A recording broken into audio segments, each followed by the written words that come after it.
अंजलि का माथा बुखार से तप रहा था। वैसे तो उससे कुछ भी खाने का मन नहीं कर रहा था, लेकिन उसने सोचा कि थोड़ा नाश्ता कर लेती हूँ तो जल्दी से दवाई ले लूंगी। लेकिन जैसे ही उसने खाने का निवाला अपने मुंह में डालना चाहा, वैसे ही उसकी ननद गुस्से में अपनी प्लेट लाकर डाइनिंग टेबल पर पटकते हुए बोली, भाभी, यह क्या इडली सांभर बनाया है नाश्ते में? मुझे यह सब नहीं खाना। मेरे लिए आलू के पराठे बनाओ आप। अंजलि हैरानी से बोली, दीदी, मेरी तबीयत ठीक नहीं है। कल ही मैं डॉक्टर से दिखा कर आई हूँ। आज भी इतने बुखार में मैंने सुबह सवेरे सबके लिए गर्मा गर्म नाश्ता बना दिया। इतना काफी नहीं है क्या आपको? अगर आलू के पराठे खाने का मन है तो आप खुद से बना लो। इतनी बड़ी हो गई हो आप, आलू के पराठे तो बना ही सकती हो। उसकी ननद रीमा ने उसके आगे से नाश्ते की प्लेट खींचते हुए कहा, जब तक आप मेरे लिए आलू के पराठे नहीं बनाओगी, आपको भी नाश्ता नहीं करने दूंगी। मैं यहाँ पर आपकी ननद भूखी बैठी हूँ और आपको अपने पेट की ही पड़ी है। अरे, माना कि मैं बड़ी हो गई हूँ, लेकिन इस घर में मैं सबसे छोटी हूँ और मैं घर का कोई काम नहीं करूंगी। अंजलि गुस्से में बोली, अब तुम्हारी शादी की उम्र हो गई है, ससुराल में भी तुम यही सब करोगी क्या? रीमा का चेहरा गुस्से में तमतमा उठा और वह कहने लगी कि मेरे घर में आप मुझ पर उंगली नहीं उठा सकती। ससुराल जाने के बाद तो मुझे काम करना ही पड़ेगा। कम से कम जब तक मैं मायके में हूँ तब तक तो आप मुझे कुछ नहीं कह सकती। उन दोनों की बहस की आवाज सुनकर कमरे के भीतर नाश्ता कर रही निर्मला जी कमरे से बाहर आई और अपनी बहू को डांटते हुए बोली, बहू, अगर मेरी बेटी को आलू के पराठे खाने का मन कर रहा है तो तुम बना क्यों नहीं देती हो? पहले मेरी बेटी को आलू के पराठे बनाकर खिला दो, उसके बाद नाश्ता कर लेना तुम। अंजलि की आंखों में आंसू तर आए। वह कहने लगी, माँ जी, जब मैं मायके में थी और मेरी तबीयत खराब होती थी तो माँ सबसे पहले मुझे खिलाकर दवाई खिला देती थी, और यहाँ पर तो सारा काम मुझे खुद से करना है, फिर भी मुझे नाश्ता नहीं करने दिया जा रहा है। अगर दीदी को कुछ अलग से खाने का मन है तो क्या वह खुद नहीं बना सकती हैं? उसकी सास गुस्से में बोली, नहीं, मेरी बेटी कुछ नहीं बनाएगी। अरे, वह मेरी लाडली बेटी है, उसे कुछ करने की जरूरत नहीं है, उसके सारे काम तुम्हें ही करने होंगे। अंजलि दुखी होते हुए बोली, मम्मी जी, आपको अच्छे से पता है कि मुझे मलेरिया हुआ है। डॉक्टर ने वैसे तो मुझे आराम करने के लिए कहा है, फिर भी मैं अपने परिवार के लिए काम कर रही हूँ। अब इसमें ननद जी इतने नखरे दिखाएंगी तो कैसे काम चलेगा? वैसे तो जब मेरी तबीयत ठीक रहती है तो मैं इनके कहने पर सब कुछ बना ही देती हूँ ना। फिर यह मेरी परेशानी को नहीं समझ सकती क्या? उसकी सास गुस्से में कहने लगी, देखो बहू, ज्यादा जुबान तो चलाओ ही मत। यह मेरा घर है, इस घर में कौन क्या काम करेगा वह मैं देखूंगी। तुम्हें ज्यादा दिमाग चलाने की जरूरत नहीं है। चुपचाप आलू के पराठे बनाओ और नाश्ता कर लो। अंजलि डाइनिंग टेबल से उठ खड़ी हुई और अपने नाश्ते की प्लेट लेकर अपने कमरे में जाते हुए बोली, नहीं मम्मी जी, मैं नाश्ता करके दवाई खाऊंगी। दीदी को अगर इडली सांभर खाना है तो खा ले, नहीं खाने हैं तो वह देख ले कि उन्हें नाश्ते के लिए क्या करना है। फिर वह अपने कमरे में जाकर नाश्ता करने लगी, एक एक निवाला मुंह में ढकेलते हुए। उसे बहुत रोना आ रहा था, क्योंकि बाहर उसकी सास और ननद उसे खूब जोर जोर से कोस रही थी। उसका पति रोहित ऑफिस के लिए निकल चुका था और ससुर जी भी ऑफिस जा चुके थे।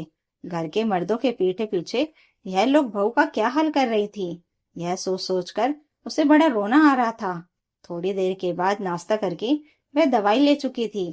दवाई लेकर वह लेटने लगी, लेकिन बाहर उसकी सास और ननद उसे कुछ से कुछ सुनाई जा रही थी, तो उसे जरा भी आराम नहीं मिल पा रहा था। आखिरकार जब उससे सहन नहीं हुआ तो उसने अपनी माँ को कॉल करके सब कुछ बता दिया। तो उसकी माँ कहने लगी, देख बेटा, अगर तेरी तबीयत खराब है और वहां तुझे आराम नहीं मिल रहा है तो तू कुछ दिनों के लिए मायके चली आ। तू कहे तो मैं दामाद बाबू से फोन पर बात कर लेती हूँ। अंजलि कहने लगी, नहीं माँ, रोहित को मैं ही फोन करके बता देती हूँ और मायके चली आती हूँ। उसकी माँ कहने लगी, देख बेटा, तेरी तबीयत खराब है तो मैं तेरी भाभी को भेज देती हूँ, वह तेरे घर के बाहर से तुझे रिसीव कर लेगी। अंजलि बोली, माँ, मैं इनको बताकर तुम्हें फोन कर देती हूँ। अंजलि ने रोहित को फोन लगाया और कहने लगी, देखो, बीमारी में भी मम्मी जी और दीदी मुझे खूब ताने मार रही हैं, फोन पर भी तुम उनकी आवाज सुन सकते हो। रोहित कहने लगा, हाँ, मुझे उनकी आवाज सुनाई तो दे रही है, लेकिन बात क्या है? वो लोग इतना चिल्ला क्यों रही हैं? तब अंजलि ने धीरे धीरे उस करके उससे सारी बातें बता दी और कहने लगी कि मेरी तबीयत जब ठीक नहीं हो जाती तब तक मैं मायके में रहना चाहती हूँ। तो रोहित कहने लगा, ठीक है, मैं घर आता हूँ और तुम्हें मायके पहुंचा देता हूँ। तो वह कहने लगी, नहीं, माँ ने कहा है कि वह भाभी को भेज देंगी। तो रोहित कहने लगा, नहीं, मैं घर आता हूँ, तुम अपने थोड़े बहुत कपड़े और जरूरत का सामान पैक कर लो। अंजलि ने अपना सामान और कपड़े पैक कर लिए। रोहित घर आया तो अभी भी उसकी माँ और बहन उसकी बीबी को कुछ से कुछ सुनाई जा रही थी। रोहित झुंझलाकर बोला, अरे, आप लोगों ने घर को युद्ध क्षेत्र बनाकर क्यों रखा हुआ है? रोहित को अचानक से देखकर निर्मला जी कहने लगी, अच्छा, तो तेरी बीबी ने तुझे फोन करके बुला लिया। देख बेटा, तेरी पत्नी बहुत कामचोर है। वह बीमारी का बहाना बनाकर घर के कामों से बचना चाहती है। रोहित कहने लगा, प्लीज माँ, आप तो ऐसी बातें मत करो। आपको अच्छे से पता है कि जब से वह इस घर में आई है तब से सारा काम उसी ने संभाला हुआ है। मैं आप लोगों को कुछ बोलता हूँ क्या? फिलहाल उसे आराम की जरूरत है, इसलिए मैं उसे उसके मायके पहुंचा देता हूँ। इतना कहकर वह दंदनाते हुए कमरे में चला गया तो उसकी माँ और भी नाराज हो गई। थोड़ी देर में रोहित उसे लेकर निकल चुका था। वैसे तो अंजलि को बड़ा बुरा लग रहा था कि बीमार पड़ने पर ससुराल में उसे आराम नहीं मिल रहा है। जब वह स्वस्थ रहती थी तो घर के काम करवाते हुए किसी को जोड़ नहीं आता था, लेकिन उसे आराम करते हुए देखकर सबका मुंह खुल गया था। उसे बहुत बुरा लग रहा था कि उसकी सास और ननद एक औरत होते हुए भी उसकी परेशानी को नहीं समझ रही थी। रोहित अपनी पत्नी को मायके छोड़कर ऑफिस के लिए निकल गया था। इधर घर में लंच तो बना नहीं था तो मजबूरी में निर्मला जी को रसोई में जाना पड़ा।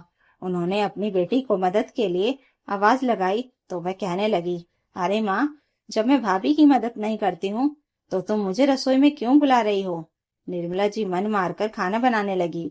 उन्होंने जल्दी से दाल चावल और बैगन का भरता बना लिया था। बैगन का भरता देखते ही रीमा नाक मुंह बनाते हुए बोली, अरे माँ, ये बैगन का भरता क्यों बना लिया आपने? कोई चटपटी सी सब्जी बना लेती। निर्मला जी उससे घूरते हुए बोली, चुपचाप जो बना है खा ले, मैं तेरी भाभी नहीं जो तेरे नखरे उठाऊंगी। रीमा नाराज हो गई और उसने बैगन का भरता दूर सरकाते हुए कहा, कोई बात नहीं, मैं दाल भात अचार खा लूंगी। इतना कहकर वह आम का अचार निकालकर खाना खाने लगी, लेकिन अब वह माँ से भी थोड़ा नाराज दिखाई दे रही थी। शाम को भी निर्मला जी को अकेले ही खाना बनाना पड़ा। वह अपने पति से बहू की शिकायत नहीं कर पा रही थी, क्योंकि उन्हें डर लग रहा था कि पति उन्हें ही डांटेंगे कि बहू की बीमारी में तुम लोगों ने उसे आराम क्यों नहीं दिया। खैर, बहू को घर से गए हुए एक सप्ताह हो चुका था। काम कर करके निर्मला जी की हालत खराब हो गई थी, क्योंकि बहू ने आने के बाद से उन्हें कोई काम करने ही नहीं दिया था। इधर वह देख रही थी कि रीमा घर का कोई काम करती तो है नहीं, उल्टा हर चीज में नखरे दिखाती रहती है।